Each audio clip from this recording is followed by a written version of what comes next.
Good morning everyone, mabuhay, and welcome to our virtual tour.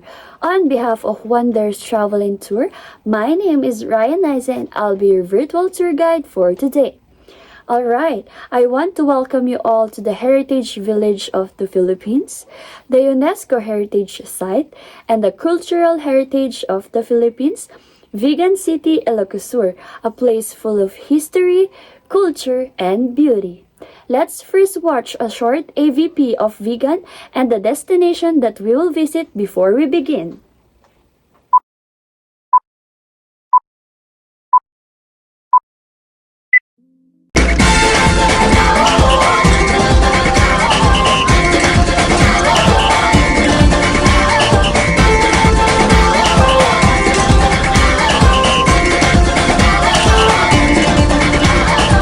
Minsa'y natuwa ang may likha, 7,000 pulo ang ginawa. Mga hiyas na inilatag sa malasot lang dagat. At ang bayan niyang pinili, nasa dulo ng bahaghari. Kaya't 1,000 kulay nangangakit kumakaway. So Vigan City is located in the province of Ilocos Sur. It is one of the most well-preserved Spanish colonial heritage sites in the Philippines and in Asia. Approximately 430 kilometers away, which takes around 7 hours of travel by land, and surrounded by rivers such as the Mestizo River and Convantes River. And it bordered by the municipalities of Pantay and Santa Catalina.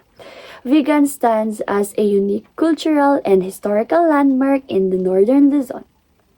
So the city experiences an average temperature ranging from 24 degrees Celsius and 33 degrees Celsius, generally warm and tropical throughout the year. Vigan officially became a city on January 22, 2001 and currently functions as a first-class component city within Ilocos Sur. So, are you excited to explore our destination in Vigan City? Great! So let's start our virtual journey. So our first destination is Calle Quezologo, the famous street in Vigan City.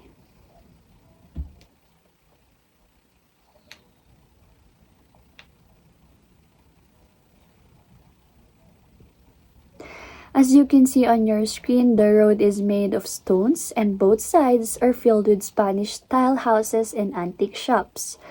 This street is part of the UNESCO World Heritage Sites because it keeps the look of old Spanish types. It really feels like walking back in history, right? Alright, our activities here is virtual walk around Calle Quezologo, a little quick history background, and of course take some screenshots of your favorite spots, and lastly quick sharing what do you like most about this street. So to start, Calle Quezologo in Vigan City, Ilocos Sur is a famous heritage street known for its well-preserved Spanish-era houses. Originally called Calle Escolta de Vigan and founded by Juan de Salcedo in 1572. It serves as the commercial hub of northern Luzon. It was also known as Kasanglayan, meaning place of the Chinese. The street of old Spanish structures, mostly houses of wealthy families and Filipino-Chinese traders. Now, during the American rule in the late 1890s, it was renamed Washington Street, then later became Mena Crisologo Street in honor of the governor Don Mena Crisologo.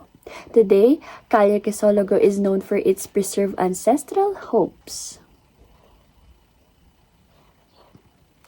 Alongside the street, you'll find the statue and the house of Leona Florentino, now Cafe Leona, the first Filipino poet here in Vigan City.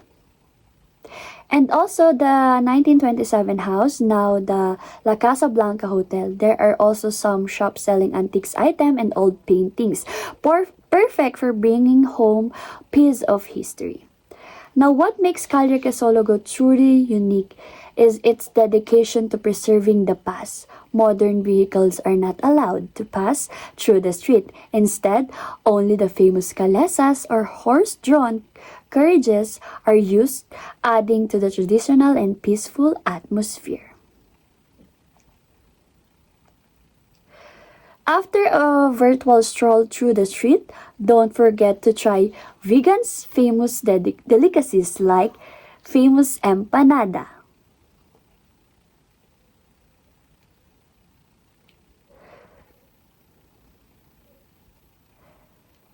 Of course, the very famous vegan longanisa. And lastly, the bagnet. If ever you visit in person, must try treats for every tourist. So for our quick sharing, what do you like most about this street? Wow, that's great. Indeed, Calle Crisologo brings us to the past. Now, after we go to Calle Crisologo, welcome to Baluarte Zoo, Vigan's most visited attractions and most adventure destination. It takes about 10 minutes ride from Calle Crisologo. Going there. Our activities is of course watch a short virtual video of the zoo, choose your favorite animals, and lastly a quick sharing again. If you could visit, what animal would you like to see first? So to start, Baluarte Zoo is located in Vigan City, Ilocos Sur, as one of the most popular tourist attractions in the region. Established by former Ilocos Sur Governor Chabit Singson, the term Baluarte came from Spanish meaning a stronghold or fortress.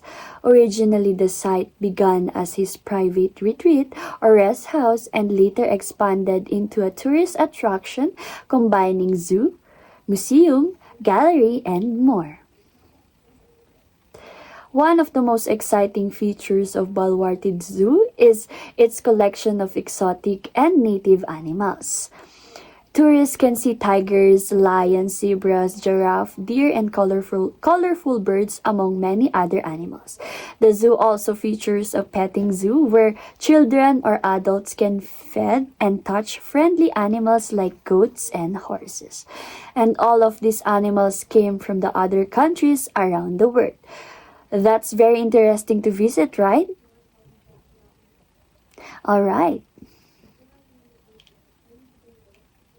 Now, aside from animals, it also has a museum called the Safari Gallery, which displays a collection of preserved animals from hunting expeditions.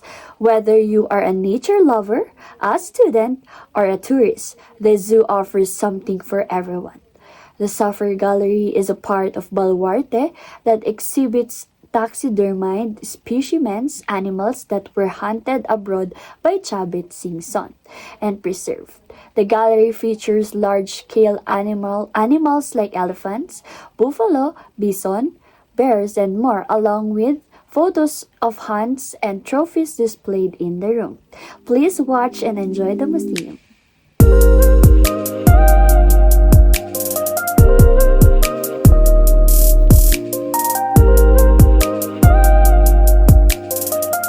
So for our quick sharing, if you could visit, what animal would you like to see first? Wow, that's nice. That's great. Thank you for all of your sharings. Are you ready for our next destination? Now, let's go to our last destination, the Bantay Bell Tower, that takes about 14 minutes ride from Baluarte Zoo.